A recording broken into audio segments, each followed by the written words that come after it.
I was 18 years old. I had just arrived at university, and yeah, I think I found myself with a lot less to do and on my daily basis than what I originally expected. Reason being that at university, you're a lot more free to, let's say, work on your courses as you so wish.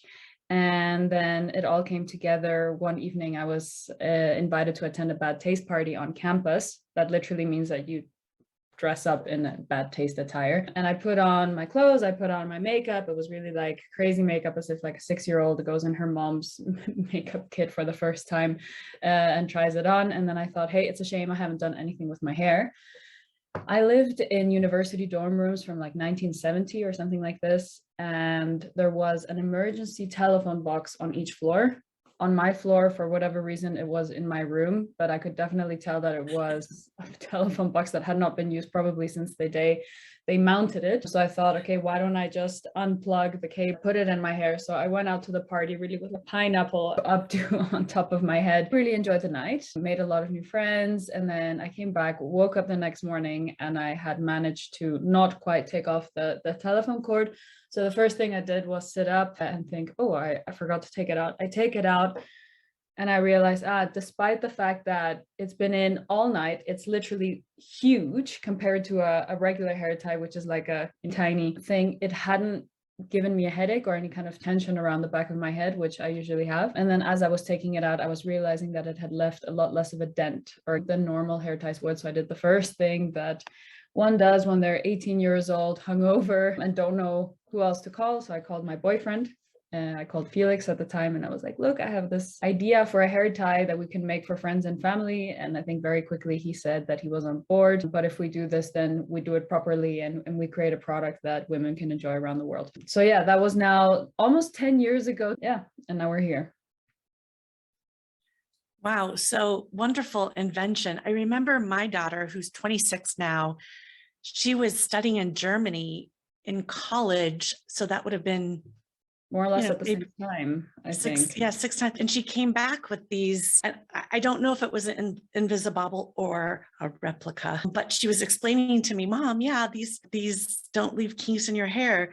And I just texted her last night and said, oh my gosh, was that the Invisibobble? But she hasn't responded.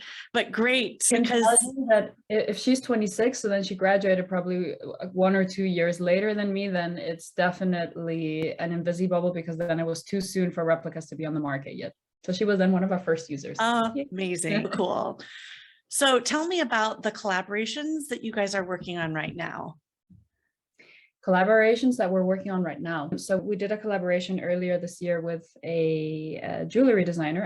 I happen to be wearing her hair halo. We thought it was really nice to do a collaboration like this to, let's say, bind the world of jewelry and hair accessories, because it had never really been done before, and hair accessories are very often seen as a utility item, especially hair ties. And she has this whole like rainbow world and so on. We thought, why don't we bring that into hair accessories so that they almost become a piece of jewelry in themselves.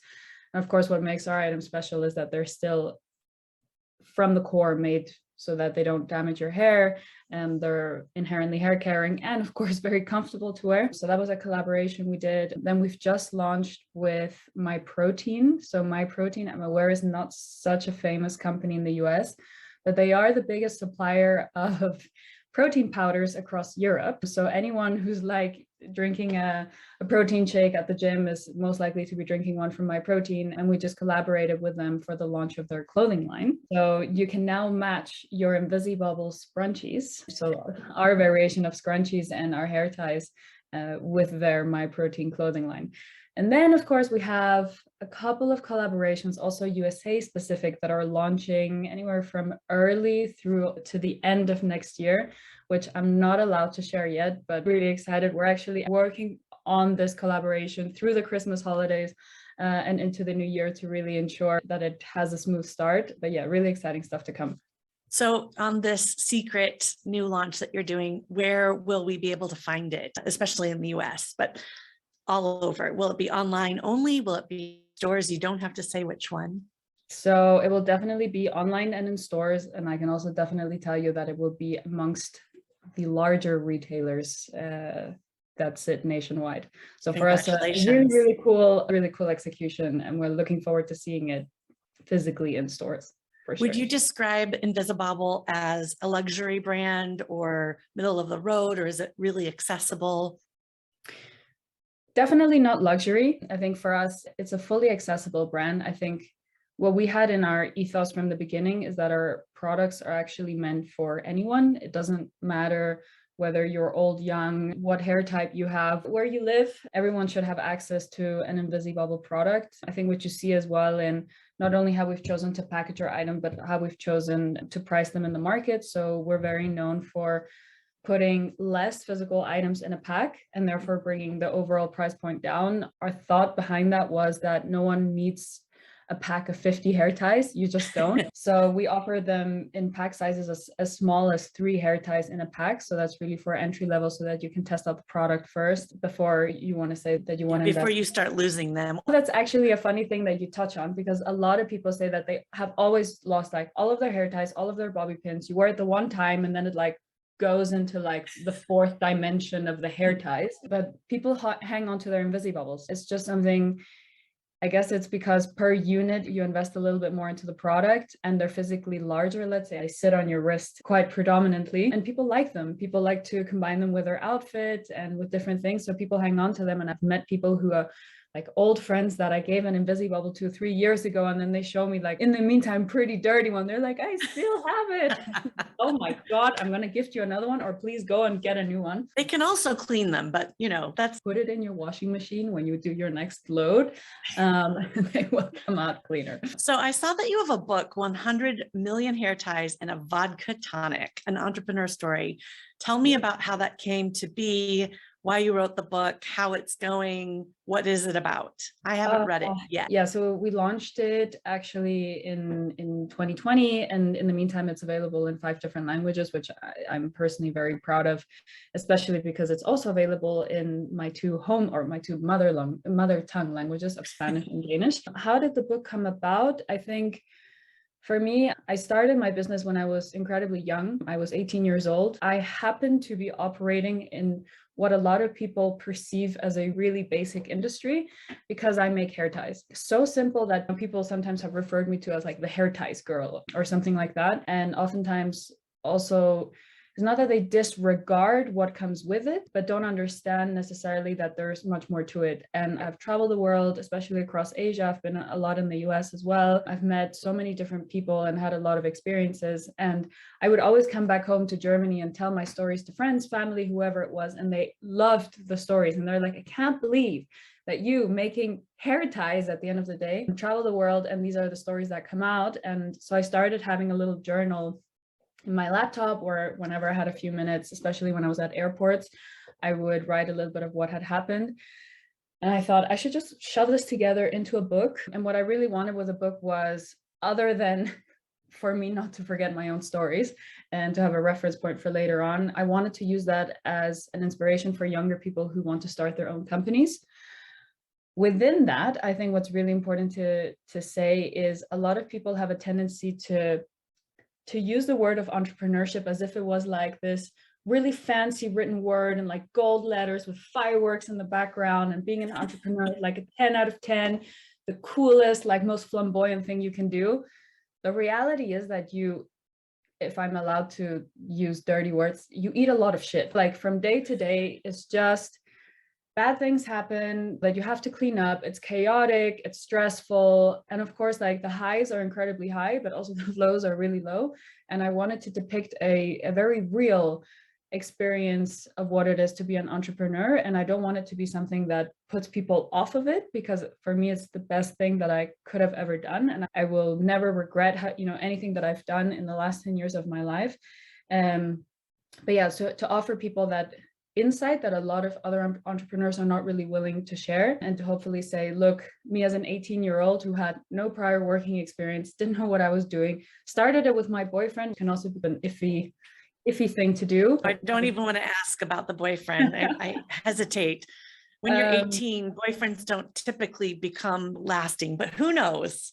No, and he didn't, but he's still my business partner and we get along really well. That's great. That's great. Talking about entrepreneurship, and you're being referred to as like the hair tie girl. People, when you create things and you create a business as big as you have to learn about sourcing materials, right? Pricing, making sure that the factories are run well, manufacturing, shipping and logistics, not to mention the regular things of hiring and firing and developing a team. And it's a lot.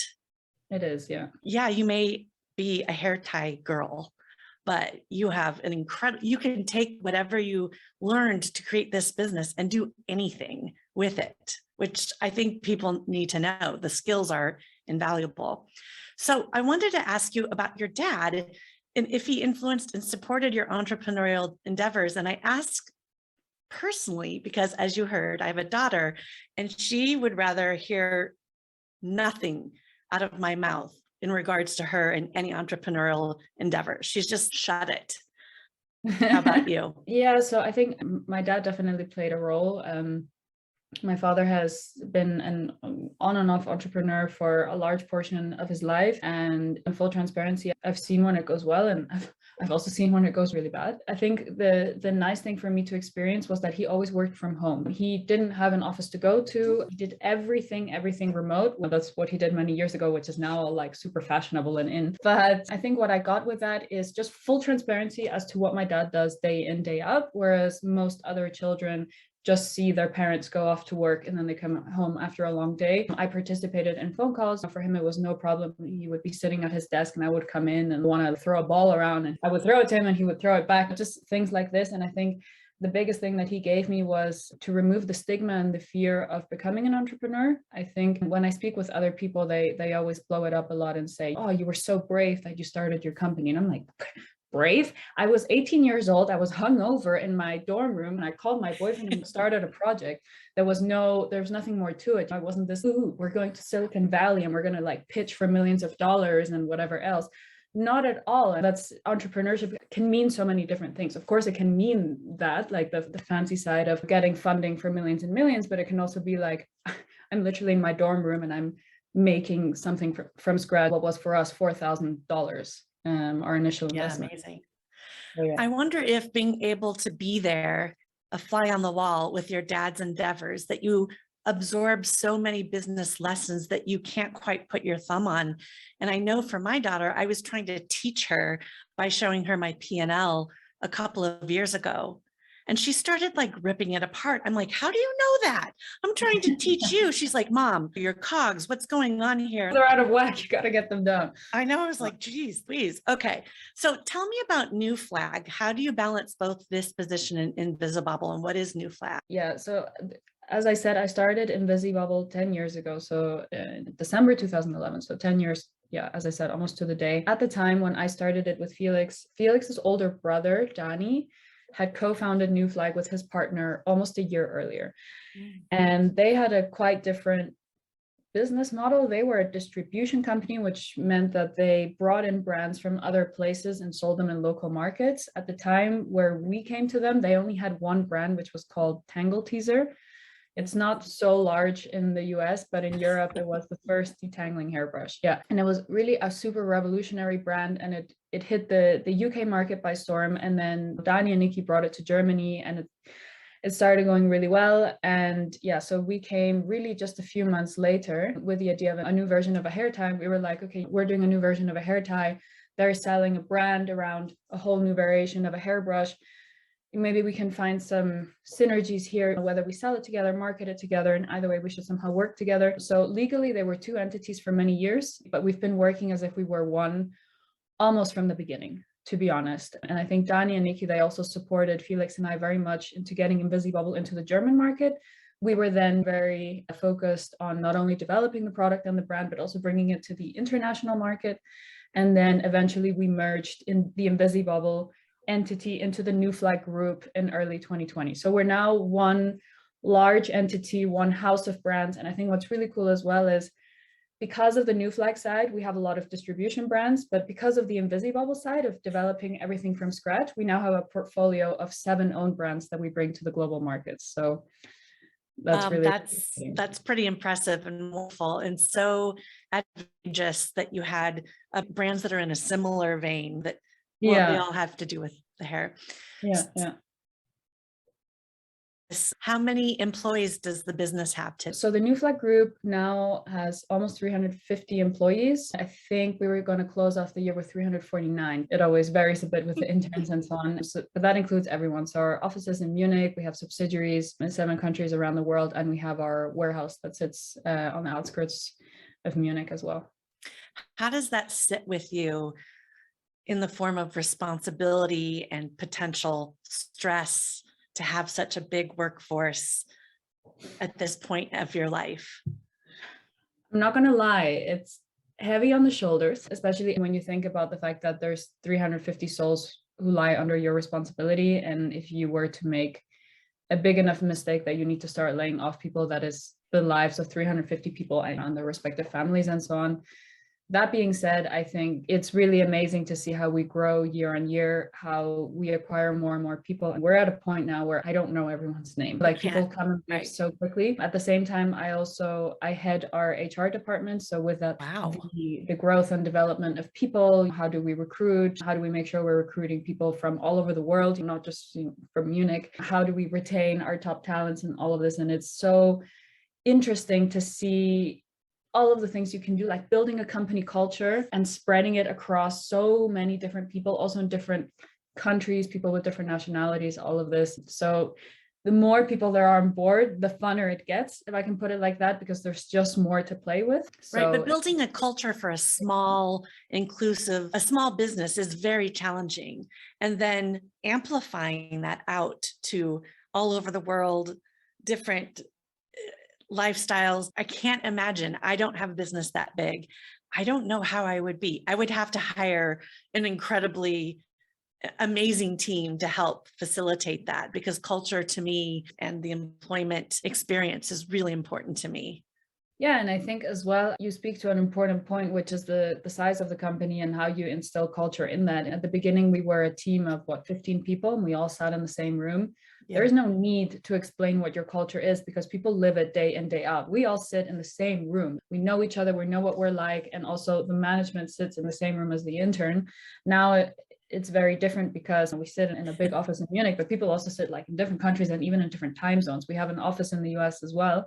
And it gets harder and harder. And that's why you need to think deeper and more creatively about how do you better define that culture, given that you want to instill that into someone who doesn't know me personally, right, or any of my 3 other partners, and make sure that we're all pulling on the same thread, or that everyone has the same mindset, but within that mindset has the freedom to, be creative and come up with their own ideas. It's one of the hardest projects I've had to take on, and that's coming from a brand background where I'm so product focused and brand oriented and so on. The whole people topic is much bigger, I think, and I also think it has an ability to make a significantly larger impact than anything else in the company, because if you can empower your workforce to do what they're supposed to do and be the best version of themselves, then actually that's worth a lot more than a strong brand, to be honest.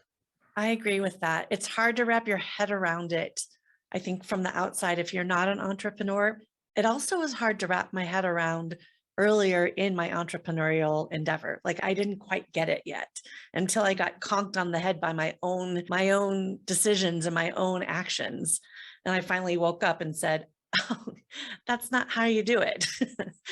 So what is your growth strategy for the company for this coming year? I hear collaborations, which is incredible, strategic partnerships. Is there one big thing that you're really going to focus on? I think one big thing is difficult to answer. And we always have a number of different running projects. I think one of the bigger things we're focusing on is stronger relationships with all of our partners. So our brand is not so online driven. It's much more of a brand that lives in stores. I think part of the reason is because the products are just so great. And when you can feel and touch them in person, that's a completely different connection you can get to the brand rather than looking at some kind of rendering online. So how can we further develop the partners that we have so that we can better present our products in stores and really bring that Invisibobble world across? I would say that is one big thing.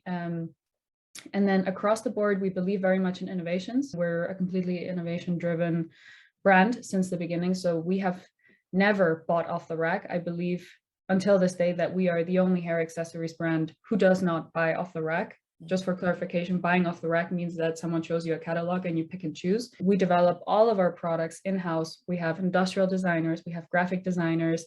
We develop our own packaging from scratch as well, because packaging is a really important vessel to telling the bigger story. And for the new year, we have some really amazing innovations that we will be bringing into the market as well. And hopefully they have the big bang effect that we're hoping for. I can't wait to follow that and to hear about the secret collaboration. So the last question I have, I ask most of the people I interview is, and the question would be different if I were asking you when you were 18, probably, than right now, but are you building this company for an exit plan? Never, ever. And I think a lot of people ask me this, and I think it's a fair enough question to ask because so many people answer yes. In fact, so many people answer yes that the question isn't even, are you building this to exit? It's, when is your exit? Yeah, and no. I'm sitting there and I'm like, don't assume that people have an exit plan. Right. I ask you this because, Sophie, I only really learned, because my core business, if you had asked me 5 years ago, so for the first 15, what's your exit plan? I'm like, what are you talking about? There's no way. But I've recently, by the last 5 years, have learned about really positioning my company so that I could exit in the event I had to, because I get sick or because I have a different endeavor. You just never know. And I wasn't building my company to exit in any way, but it's interesting to hear everyone's take on that question. I think this is the way that you formulated the question now. You're the first one to ever ask me that. And that's a very different take on the same question. And I think it's very fair of you to say it. It's in our responsibility, especially now, in regards to what we were talking about before with the 350 people that we have on board now. We are working endlessly to develop a proper management team and to build a director level under that. I know in the US, the levels are called something else, but we have like our C-level management, and one level below that we have our directors. We're putting a lot of effort into developing a sound force there. Because as you say, you never know. What if one of us has to step out sick? What if something were to happen? And in all honesty, what if we have children and so on, and we just need to step out for a while and then come back? It's the most responsible thing that needs to be done. And it would just be crazy not to develop a company in the way so that at some point it could live without us. One, two are different things. But right. In that respect, I totally agree with you. Yeah. Great. That's the questions I have for you. Did we touch on everything you'd like to talk about? Yeah, I think you ask very different questions to what's normally being asked. I appreciate that a lot as well. And it brings a bit of a different aspect in on the story. There's a general thing. A lot of people ask about copies and so on. The answer is pretty standard.